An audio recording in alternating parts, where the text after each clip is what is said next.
My mother, Victoria Harrison, stood at the honorary podium of the Fairmont Ballroom, silver microphone in hand, before 127 pairs of eyes belonging to Boston's elite.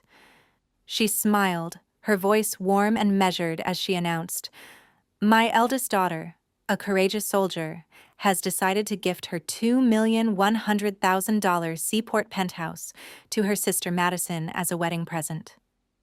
When I straightened and replied, "No, Mother, I won't sign," my mother struck me across the face hard enough to send my silver earring skidding 3 meters across the marble floor.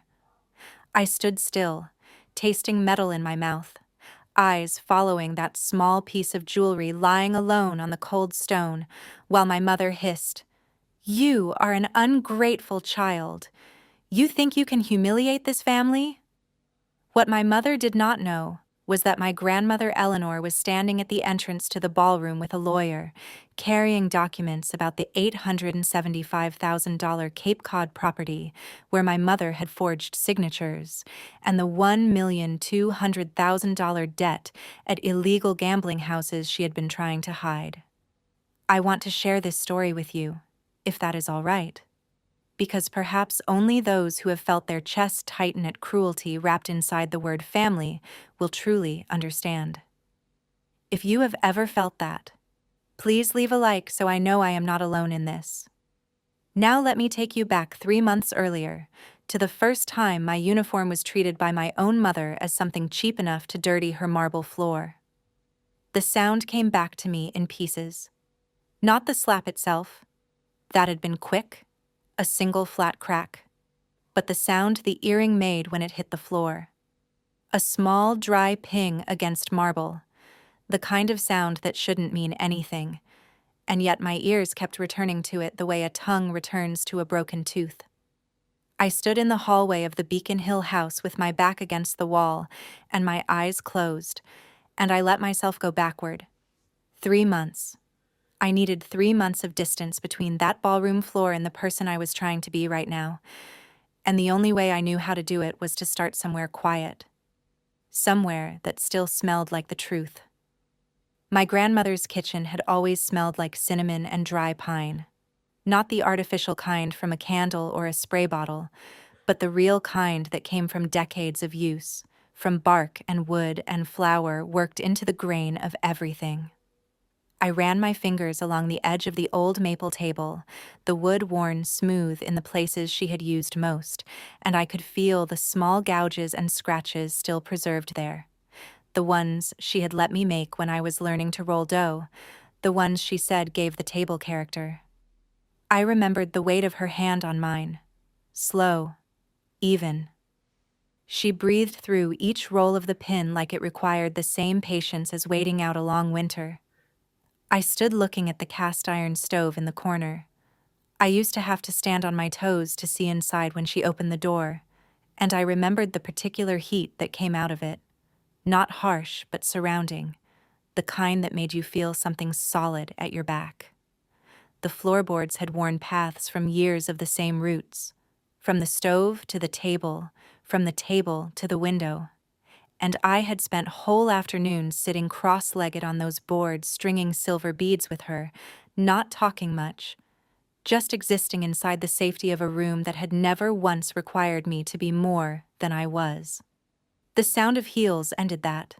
My mother entered the kitchen the way she always entered a room, with weight, with intention, each step of her stilettos landing on the hardwood like a period at the end of a sentence someone else was trying to finish. She stopped in the doorway for a single beat, and something moved across her face. Not warmth exactly, but the shape of it, the opening expression of a woman about to say something kind. Then her eyes dropped from my face to my chest, and the shape closed.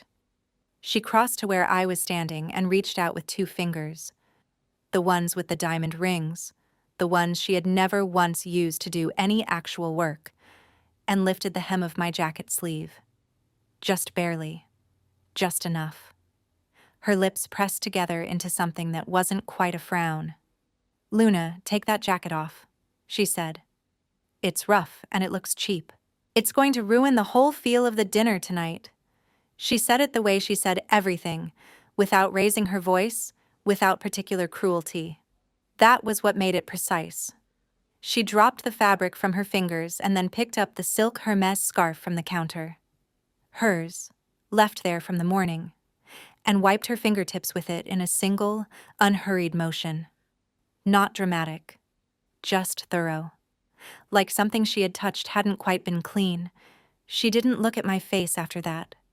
She looked at the major's insignia on my chest, and then past it, and then toward Madison and Tyler standing just outside the kitchen doorway, making sure they had seen. She set her crystal glass down on the counter. The sound it made was sharp and final. I didn't move. My arms stayed at my sides. I could feel the tips of my fingers curling inward, pressing into the rough fabric of my jacket. Not to ball a fist, but because the texture gave me something to locate myself against. My breathing had gone shallow. I was aware of my ribcage moving, of air coming in and going out, of the muscles in my face doing nothing. I had spent enough years standing at attention to know how to give a room exactly what it was looking for, which was stillness, the appearance of someone who was not calculating every variable of the next 12 seconds. My left hand moved on its own. Slowly, without drawing attention, it found its way into the pocket of my trousers, and my fingers closed around the small silver earring that was there. My grandmother had pressed it into my palm the last time I saw her, before my mother moved her to the memory care facility, pressed it without explanation, the way you press something into a person's hand when words would take too long. The edges were faintly sharp, and the small bite of pressure they made against my skin was the only thing in that kitchen that felt honest. I swallowed. My throat was dry. I kept my spine straight, because a major's posture in her mother's kitchen was the last thing in that room that was still entirely mine. Victoria was already turning back toward the others. She had said what she needed to say. She hadn't needed a response from me, had never needed one, because in her system, a response from me was not a required variable. I watched her pick up her glass and gesture toward the dining room with it, her voice warming again into something smooth and hostess-like, as if the last 30 seconds had not happened at all. I stood alone in the kitchen for one more moment. The cinnamon smell was still there, faint now, under everything. I used to think this house could hold me. I kept thinking that, even when the evidence was already stacking itself in neat columns in the margins of everything I wouldn't let myself name yet. My silence, I would come to understand, was not keeping the peace. It was feeding something that had already calculated exactly how much I was worth and had been drawing on that account for years without ever asking my permission. Dinner at Beacon Hill was never just eating. It had a choreography to it. Who sat where? Whose glass got refilled first?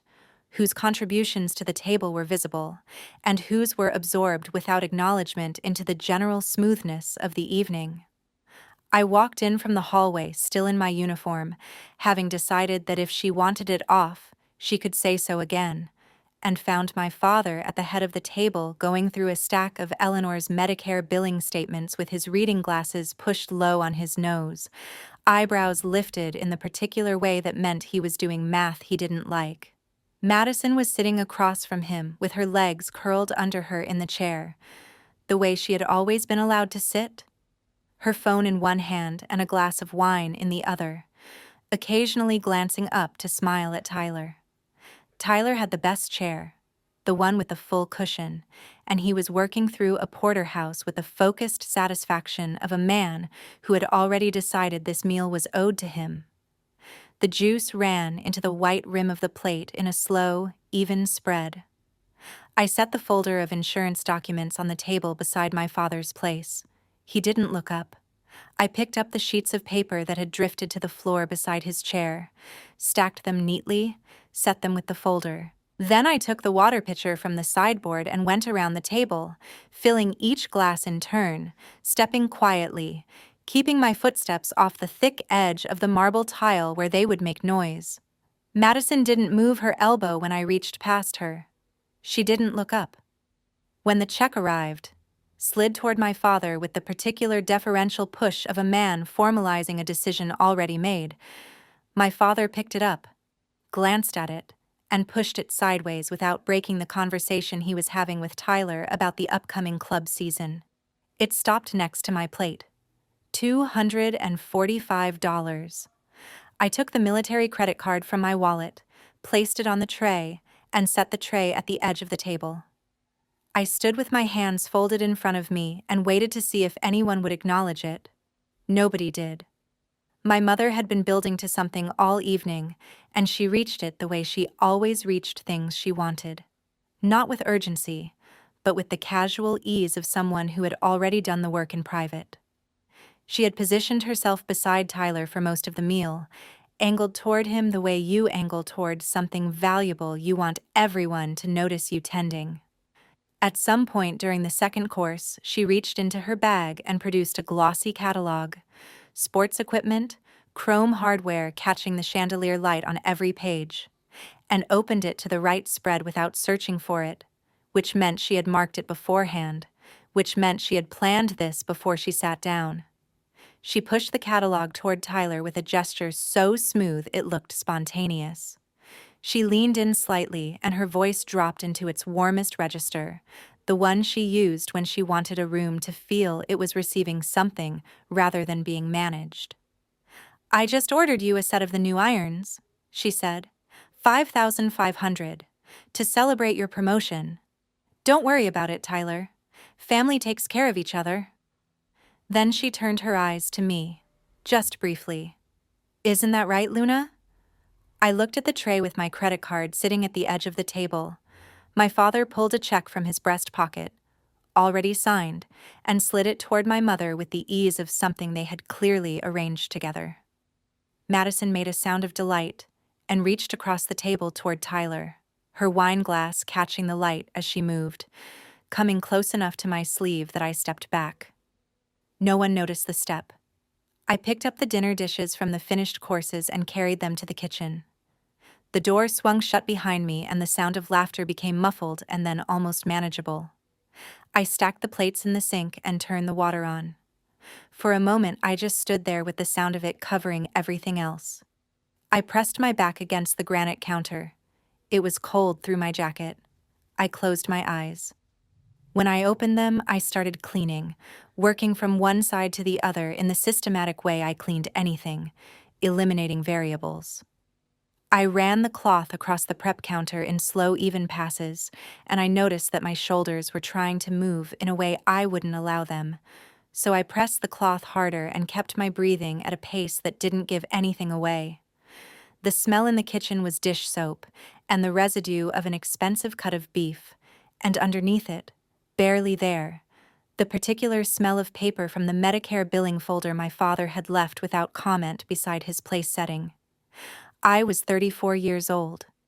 I had planned logistics for units of 300. I could read a supply chain across 4 time zones in a single sitting. And I was standing in my mother's kitchen past 10 at night, washing dishes no one had asked me to wash, having just paid for a meal no one had thanked me for, while in the next room the man my sister was going to marry received a gift worth more than 2 months of my base salary from the same household that was already preparing, though I did not yet fully know it, to ask me to sign away something considerably larger. I knew this because I had been watching the pattern for 15 years. The catalog had been opened to the right page before dinner began.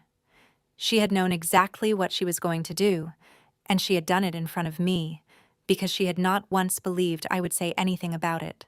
I drove back to base with the heater running and both hands on the wheel, and I thought about what it means to be used so steadily that the person doing it has stopped registering it as use at all.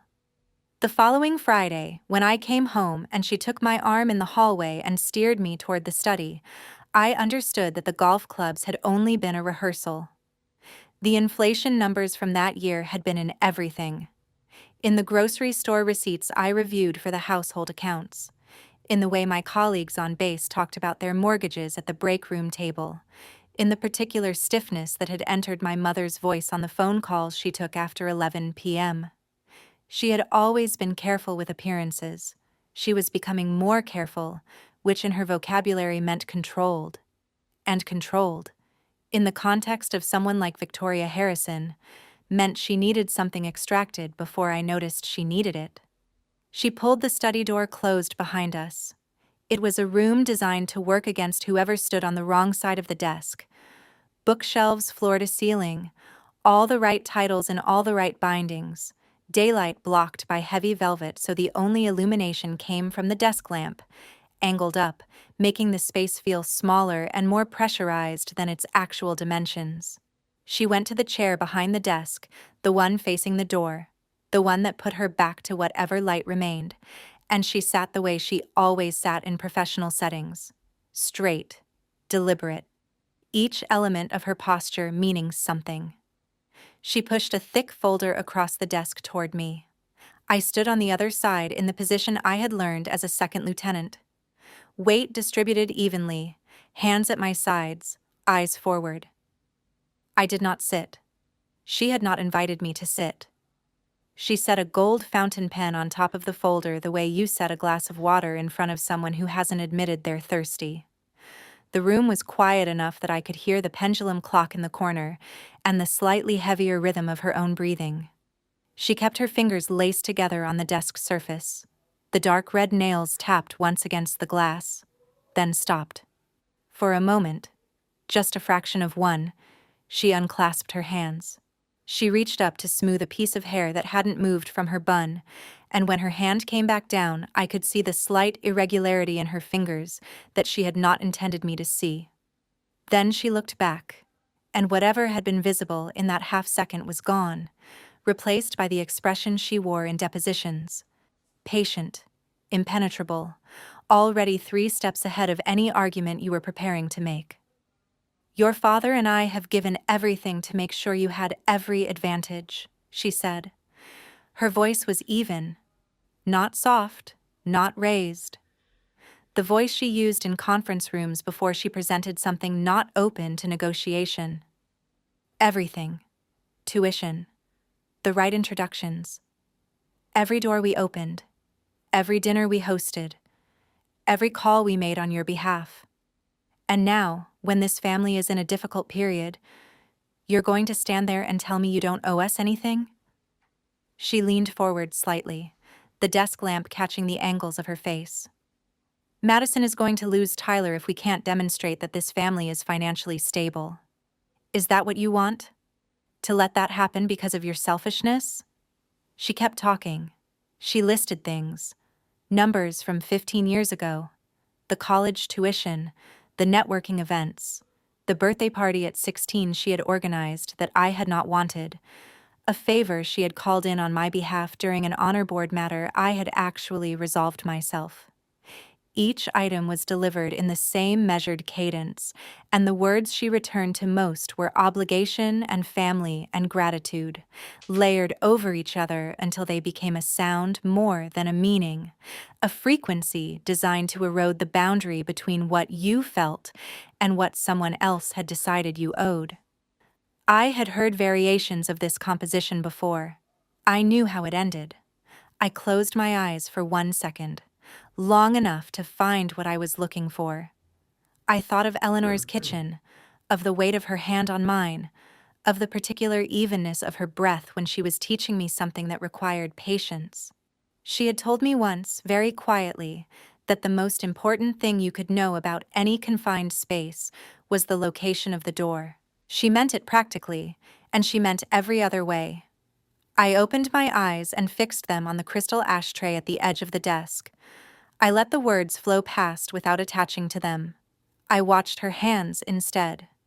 I watched the tendons in her right hand tighten against the edge of the folder, and I watched the micro movement of her left when she lifted it to adjust her collar. The slight tremor that preceded the adjustment, the overcompensation that followed it. She was not as composed as the room was designed to make her appear. The lamp angle, the desk position, the fountain pen placed like a period. These were structure, the same way a military uniform is structure, And I had been in enough operations to know the difference between someone holding territory and someone defending a position they were no longer certain they controlled. Inside that folder was a financial authorization form. I knew this because the folder's thickness matched the 3 carbon copy forms I processed weekly at the logistics office. She was going to ask me to sign it before I left this room, presenting it as a formality, a temporary measure, an act of trust between family members who cared for each other. When she finished speaking and placed the pen directly in front of me, I looked at it. I looked at the folder. I picked up the pen, held it for 3 seconds, and set it back down on the desk parallel to the folder's edge, the way you put a thing down when you are finished with it. "I'll think about it," I said, in the voice I used when thinking about it meant no. I walked out of her study and did not look back. She said nothing.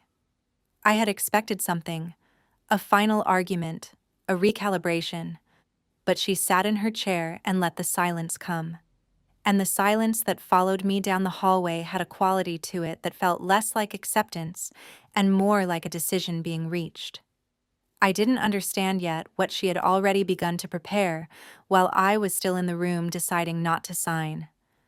I would not understand it for 6 more weeks, until a Tuesday night when my body made a different kind of decision for me entirely, in a parking lot at 2 in the morning, on asphalt, that turned out to be very cold and very specific about gravity. It started as pressure, the way most things start. Not suddenly, not with announcement, but as something that had been accumulating in a cavity I hadn't known to monitor. I had been running on 4 hours for 11 days, rotating between overnight logistics reviews and the quarterly readiness assessment that required physical output I was giving on fumes, and the compression in my chest had settled so thoroughly into the background that I had stopped registering it as something separate from the ordinary conditions of that season. It was just part of the noise, along with the fluorescent lights and the server hum in the operations wing and the particular cold of Hanscom in November that worked through the walls no matter how high you ran the building heat. The parking lot was empty at that hour. 2 in the morning, the overhead lights cycling through their half-second stutter, throwing the asphalt into alternating clarity and shadow. I was walking to my car. I had done it 1,000 times. I made it 3 rows in before my left hand went involuntarily to my sternum, and the asphalt came up to meet me in a way I had not directed. I was on my hands and knees before I registered the fall, and then I was on my side, and the ground was rough and damp and extremely present, and the sound of the overhead lights was very loud. I lay there taking inventory. The pain was in my chest and moving up toward my left shoulder, a slow, deliberate migration that I recognized as significant, without knowing what to do with the knowledge. My breathing was shallow and fast. My left hand was pressed flat against the asphalt, and the grit was cutting into my palm, and I was very aware of all of it. The cold, the texture, the specific angle of my landing, in the way the body becomes precisely aware of everything when it understands that something important is happening. I reached into my pocket for my phone. My hands were shaking in the way hands shake when the nervous system is sending 2 competing signals, and neither one is winning. I found the phone. I opened it, and my thumb, without particular thought, moved to the name that had sat at the top of my contacts for 34 years. The name that still, in the part of me lying on a parking lot at 2 in the morning, carried the structural meaning of something like home. The phone rang. The overhead light stuttered. A gust came through the chain link at the lot's perimeter and rattled it briefly, then stopped. I pressed my ear to the screen because lifting my arm was difficult, and staying still was easier than moving. The line connected after 15 seconds. I heard the ambient quality of her house. High ceilings, good rugs, surfaces that don't echo. And then I heard the sound of a glass being set down on a tray. Crystal against silver. The sound she made on the back terrace. The wrought iron one with the garden view. She was outside. At 2 in the morning, she was on her terrace. Luna. Flat. Not alarmed. the acknowledgement of a name rather than a person. Don't call at this hour to say you're tired. Your father and I are still working through Madison's guest list. Tyler wants everything exactly right. You're a soldier. Handle yourself. The line ended. I held the phone against my cheek. The ground was cold through my sleeve. The overhead light above me steadied. I lay there on the asphalt in the parking lot of the base I had been assigned to for 3 years, listening to the sound of nothing. And I understood.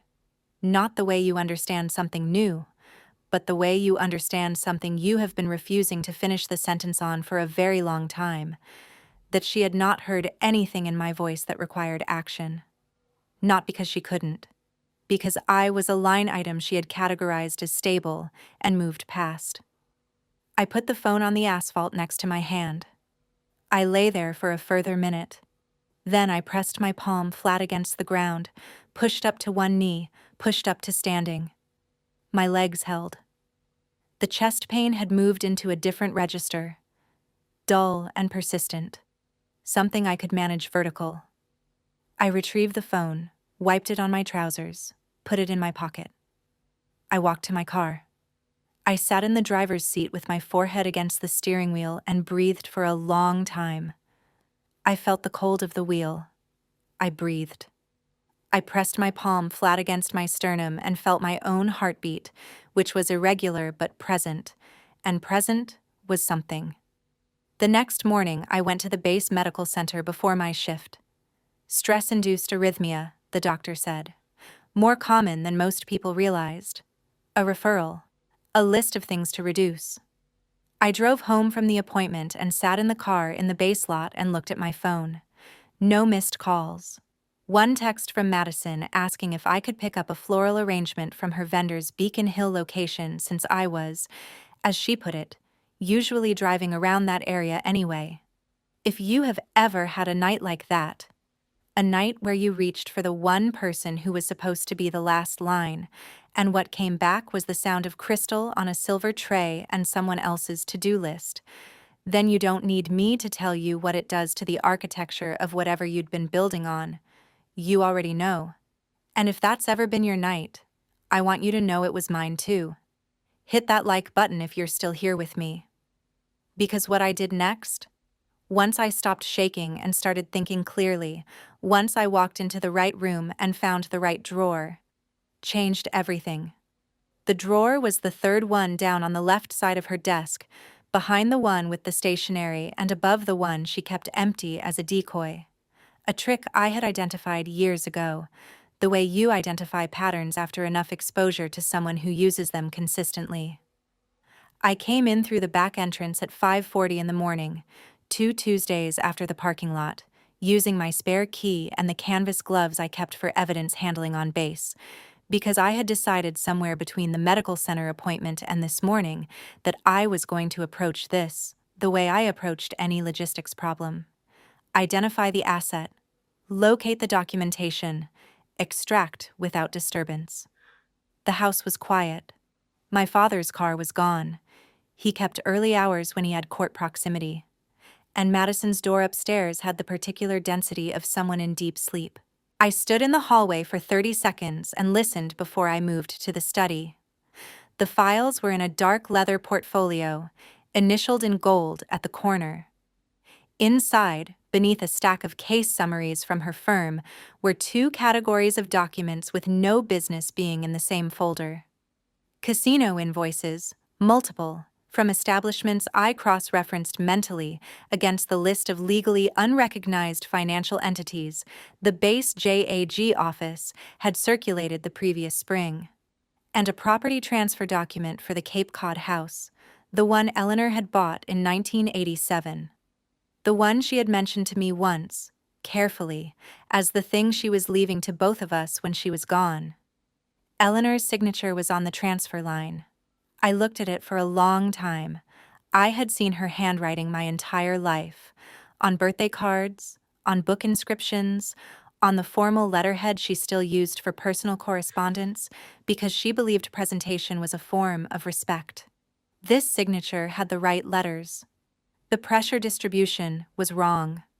The final loop pulled leftward in a way that nothing she had ever signed in front of me had pulled. I photographed every page. Flash off, desk lamp angled low, one hand steadying each sheet to minimize shadow, working front to back without pausing. When I reached the last page, I stacked the documents exactly as they had been, matched the folds, returned the portfolio to its position, and relayered the case summaries on top. I closed the drawer. I turned the lamp off.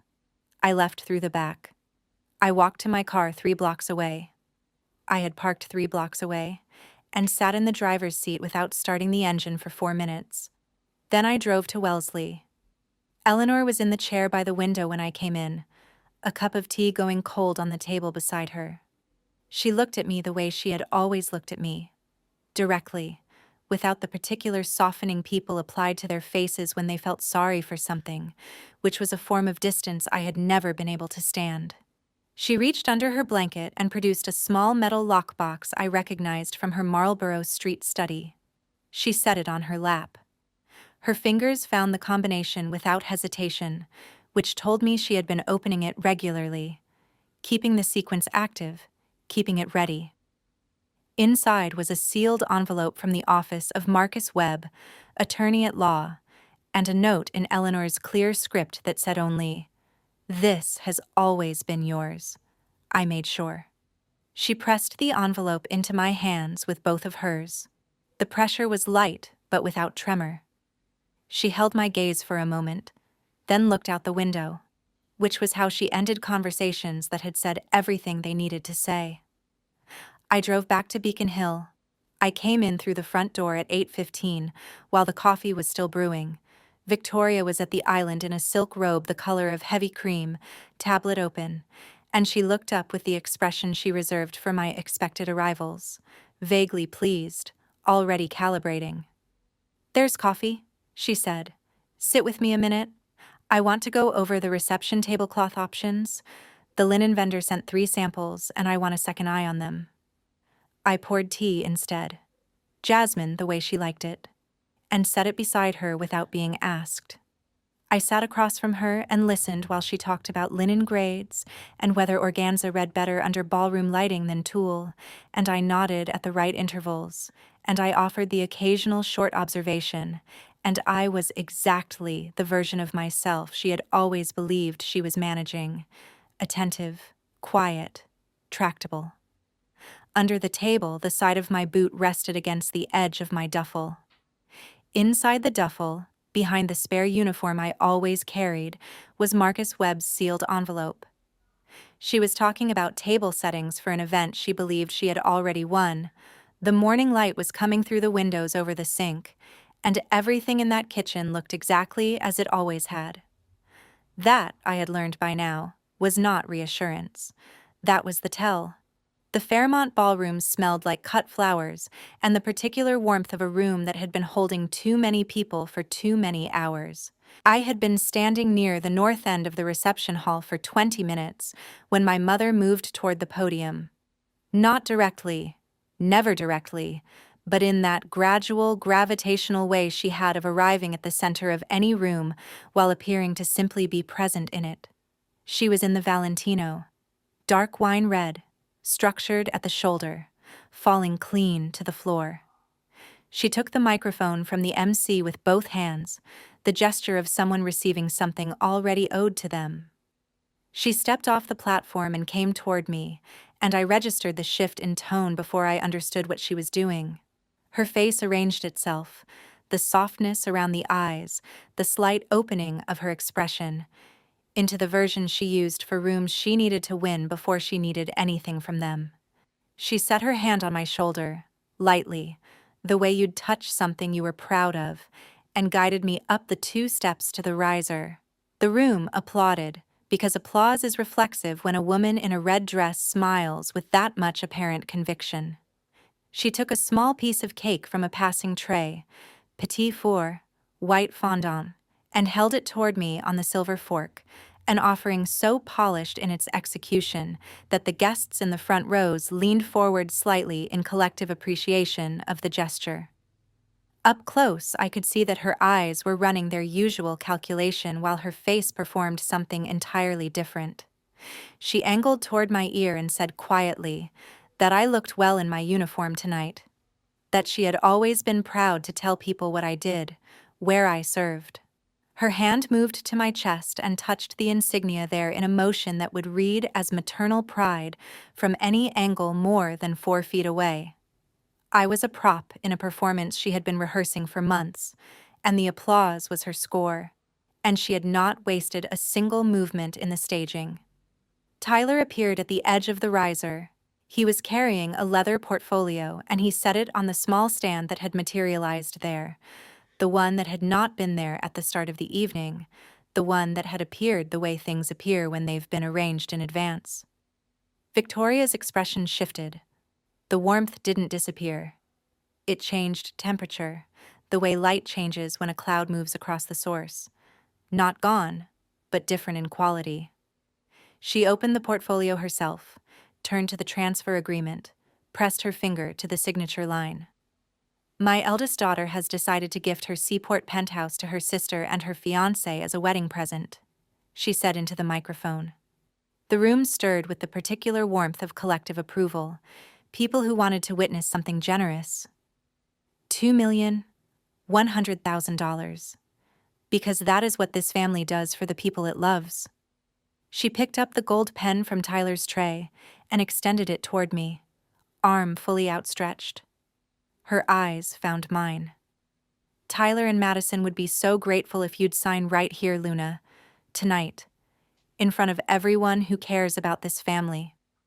The room held. I could hear the climate system cycling, very faintly, in the walls. I could hear the specific hush of 127 people deciding simultaneously to stop producing ambient noise. I stood with my feet shoulder-width apart, hands at my sides, and I looked at the pen and the document, and then I looked past both of them to the media team's camera at the back of the hall on its elevated platform, red recording light steady in the low ambient glow of the room. My mother did not move the pen. Her smile held. 3 more seconds passed, and then her left hand came up and wrapped around my wrist. Not grabbing, not yet, just present, her nails registering through the fabric of my sleeve. She leaned in, tilting her body in a way the audience would read as intimate, a private moment between mother and daughter, something tender being shared. What she said did not match the angle. She told me, in a voice pitched exactly below the room's ambient sound level, that she would contact every superior officer I had worked under in the last decade if I embarrassed her in this room. She said it the way she said everything in professional settings, measured, without heat, as though announcing something factual about the weather. I raised the pen. I held it between my fingers the way you hold something when you intend to use it. Victoria exhaled. Just barely. Not relief exactly, but ownership completing itself. Tyler adjusted his cuffs. At the edge of my peripheral vision, Madison had already oriented her body toward the guests, already receiving the conclusion she believed was arriving. The pen's nib was a 1/4 inch from the signature line. My mother's fingers tightened on my wrist by a fraction. I held my breath at the pace I used on the range. Slow in, slow out. And then I turned my head and looked directly at the camera, the recording light red and steady, and held my gaze there for the length of one even breath. Then I set the pen down on the stand beside the document without touching the paper. And I reached into the breast pocket of my uniform jacket. The envelope from Marcus Webb's office had a notary seal pressed into the flap. I had not opened it in the car outside the memory care facility, had not opened it at the kitchen table while my mother discussed tablecloths, had not opened it on the drive here or during the 3 hours I had spent standing in this room, holding a glass of water while the evening assembled itself around me into a structure I had understood from the first pillar.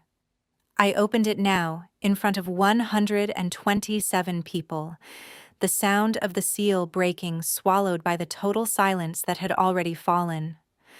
I placed the legal folder on the stand, overlapping the transfer document my mother had prepared so that the page visible on top was the one bearing the certification stamp of Marcus Webb's office, and, beneath that, the findings of the forensic handwriting specialist engaged through Eleanor's trust attorney and paid from the trust account my grandmother had established in 1994, specifically to remain outside the operating accounts of the Harrison household. I pressed the folder flat with my palm. "This is the original will from Eleanor Harrison's estate," I said, "and an independent forensic analysis of the Cape Cod property transfer. The transfer was completed using a forged signature. The property was valued at $875,000. I kept my voice even and my shoulders level and my eyes on the camera, because Eleanor had told me once that the most important thing about stating the truth in a room full of people who have invested in a different version of it is to choose a fixed point and speak to it without apology. I will not be signing the penthouse transfer. I want to say clearly, in front of everyone here, that I did not make this decision tonight. I made it when I understood what had already been taken." I stopped talking. That was the entirety of it. What happened next did not happen slowly. My mother's hand closed around the folder and pulled it toward her, and the edge caught on the corner of the stand and the papers inside shifted. She brought her palm flat down on the table, a single, hard sound that moved through the room in a wave, and then she was speaking, loudly, the evenness gone entirely, 25 years of legal practice, and 34 years of this particular performance dissolving in a sequence that was remarkable only in how fast it went. Her hair came loose at the left side. Several strands fell across her face, and she did not push them back. She moved toward me with her hands reaching for my lapels, and I stepped back one measured pace, the distance of a controlled withdrawal, and her hands closed on air. The flower arrangement at the corner of the stand was a tall thing, white tulips in a weighted crystal vase, and it went over when her arms swept across the table. Water spread across the marble in a wide, slow fan. Petals separated from stems.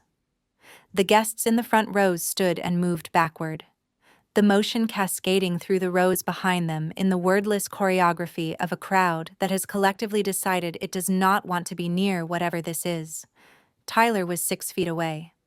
I watched him look at the numbers on the page, the debt total, the forensic certification, in the particular way a man looks at information that changes the terms of an arrangement he was counting on. He straightened his tie. He picked up his jacket. He walked toward the main doors without saying anything to Madison, without saying anything to anyone, and the sound of the doors opening and closing behind him was the most precise sound in the room. Madison was on the floor, not collapsed dramatically, seated, in stages, the way a person sits when the legs decide before the mind does, so that she ended up on the edge of the riser with the hem of her dress in the spreading water from the vase, her hands open in her lap, looking at the space where Tyler had been. I walked toward her. I looked at the floor around her feet and I saw it. The small silver circle lying in a thin film of water 3 feet away. I bent down and picked it up. I dried it on the hem of my jacket. I placed it in Madison's open palm without closing her fingers around it, and she looked down at it, and for a moment we were both looking at the same small, honest thing. I straightened up. I turned and walked the length of the center aisle between the tables. The ushers at the main doors pulled them open without being asked, the way ushers respond to certainty of movement, and the sound of the ballroom behind me.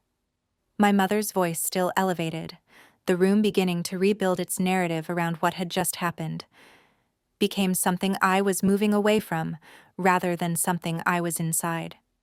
The marble steps of the Fairmont are cold in November. I walked down them and stood at the bottom in the ordinary noise of the city, and I felt something I had not expected, which was not satisfaction and not peace, but was instead the sensation of having set down something that had been carried for so long it had started to feel structural. The morning papers would carry the Harrison name in sections where she had never intended it to appear. There would be federal investigators. I would be a material witness. Those were facts for tomorrow. For now, the city was doing what cities do regardless of what happens in ballrooms, and the light from the lobby fell across the sidewalk behind me, and I was standing on the outside of something for the first time in a long time, without feeling like I had lost anything I still needed. 3 weeks after the Fairmont, the yellow tape went up on the Beacon Hill property at 9 in the morning on a Thursday, and by noon the news cycle had already moved on, because financial fraud at 1.2 million turns out to be a minor story in a city whose courthouse processes considerably larger ones on a weekly basis. I knew about the tape before it went up because the federal investigator assigned to the case had been in contact with me since the night of the reception, and what I had given them was sufficient. What Eleanor had preserved was more than sufficient. The case was not complicated. It was only surprising to the people who had been choosing to look at the performance, rather than the thing the performance was covering. I had gone back to base. I went back to my work, which was honest in the way that logistics is always honest. Things either fit the container or they don't. Weight either distributes correctly or it creates a failure point, and no amount of personal narrative changes what the load-bearing calculations say. I found the regularity of it useful in a way I had not fully registered before. I found the straightforwardness of my colleagues useful. The specific sanity of operating inside a system where accountability was structural rather than performative turned out to be something I had been craving for a long time without knowing the name for it. I was sleeping. 6 hours. Which was enough. The taxi appeared at the East Gate on a Wednesday afternoon, during the changeover between day shift and evening rotation, when the lot was briefly crowded and then abruptly empty. I saw it from the logistics building window while returning a vehicle requisition form. The taxi stopped. The door opened. My mother got out, and then Madison after her, and they stood on the civilian side of the access barrier, while the gate guard ran the standard non-military visitor protocol. I went outside. My mother was in a coat I recognized from several years ago, before the Valentinos, before the persona had fully calcified into its final configuration. It had a small pull at the left pocket she had always meant to have repaired. Her hands were bare, no rings. She was holding a piece of paper, not the practiced portfolio, not the leather-bound materials of a woman managing her professional image, just a folded sheet. And the paper was moving in the slight, continuous tremble of her hands against the November air. She had lost weight, not dramatically, but enough to change the set of her jaw, the line of her neck. Without the architecture of expensive tailoring, she looked exactly her age, which was something she had spent considerable money and effort ensuring no one could see. She didn't say my name when I came through the gate. She looked at me, and whatever she had prepared appeared to leave her when she saw that I was in uniform and standing straight, because the version of me she had built her arguments around was not this one. Madison touched her mother's arm. My sister had no makeup on, which was something I had never seen in an adult context between us, and it made her face look different, younger in the bones, older in the expression. I spoke to Madison, not to my mother. The apartment on Ellison is yours. Eleanor's attorney filed the secondary deed transfer 2 days after the Fairmont. It's recorded. It's clean. I reached into the document folder I had brought out and retrieved a plain brass key. I passed it through the gap in the gate barrier to my sister's open palm. She looked at it for a moment. Just that key, sitting in the center of her hand. And then she closed her fingers around it, and her shoulders released in a single exhalation that had been waiting a long time for somewhere to go. My mother came forward. Both hands reached through the barrier toward the folder, the folded sheet of paper still in one of them, and she moved with an urgency that had none of her composure in it. I stepped back 1 pace. She kept reaching. Her hands found the chain link instead of the folder, and she held on, and I watched her press forward against the fence with both hands gripping the wire, and the wire was cold and the links were sharp at the edges, and after several seconds there were small marks on 2 of her fingertips, where the metal had found the skin. She made a sound. I had never heard that sound from her before. It had no performance in it. It was simply what a person sounds like when the last version of the future they had been counting on closes in front of them. She slid down to sitting on the ground at the base of the fence, her coat spread around her on the pavement, and she sat there with her hands in her lap and her face pressed into them, and her shoulders did the thing shoulders do when whatever has been holding everything in place finally stops. Madison crouched beside her. She pulled her mother's hands away from her face, looked at the small cuts from the wire, took a handkerchief from her jacket pocket and pressed it against them with both thumbs, slow and methodical. Then Madison stood. She got her mother's arm over her shoulder and walked her to the taxi and opened the door, and my mother folded herself into the back seat, and Madison closed the door, and the taxi left. I stood at the gate with my hands behind my back and watched until I couldn't see it. The evening shift was cycling in through the east entrance, and the foot traffic moved past and around me with the easy, indifferent courtesy of people who understand that sometimes a person needs a moment, and the decent thing is to give it without comment. The cold was specific and clean. I let it be what it was. Beacon Hill would be formally transferred to the bank within the week. I would learn this from the investigator's office, not from my mother, not from Madison.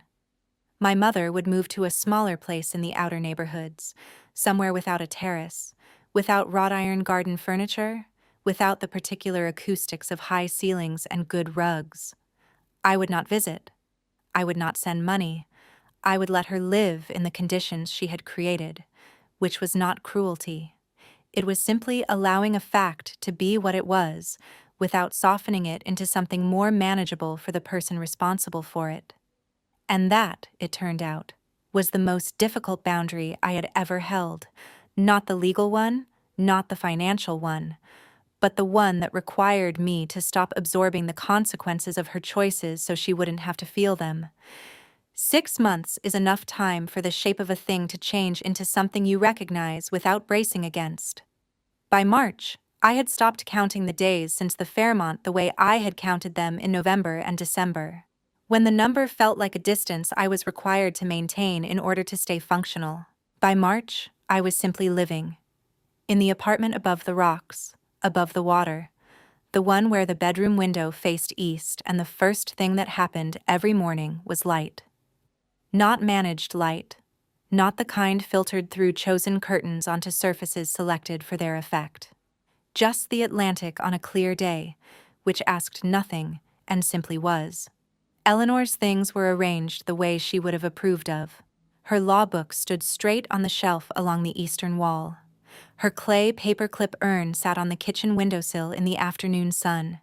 The silver earring, the one that had traveled 3 meters across a marble ballroom floor and lain in a puddle of vase water, while a room rebuilt itself around its absence.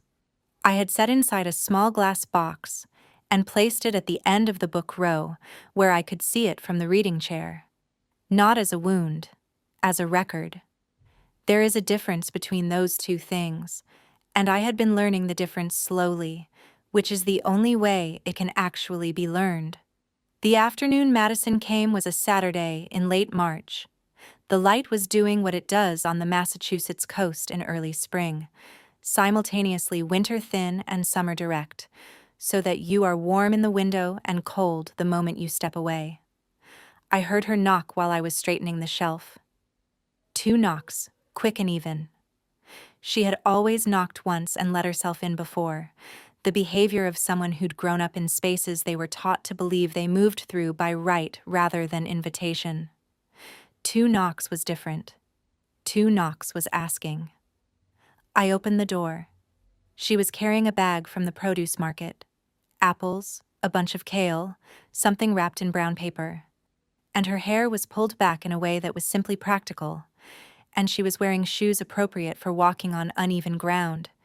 She looked like someone who had somewhere to be and had chosen correctly for actually getting there.